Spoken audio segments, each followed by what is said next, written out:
One time, Dad and a group of us were up in that same country, and we were coming back from somewhere up in the mountains. They're coming back to our truck, I guess, and we stopped one night. I don't know if you were there. I know Loy was there, and I think maybe Dwayne was, and Dad.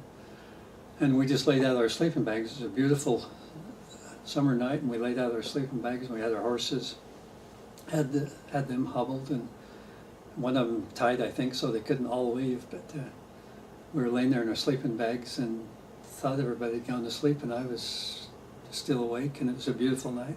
All of a sudden we heard a terrible scream, the most blood-curdling scream I've ever heard. It was a mountain lion screaming, and I looked over and I could see Dad's eyes open in the moonlight. I could see Dad's eyes, the moon glinting off his, and everybody else made a comment, so we knew everybody was awake. And kind of scared us because it was close and we weren't sure what it was planning, but the horses came running back in to where we were because they heard it or whatever, and we never were bothered by it, but it was kind of a scary night without much sleep. I got down as deep in my bag as I could, and we had no tent, and we just camped there in the open.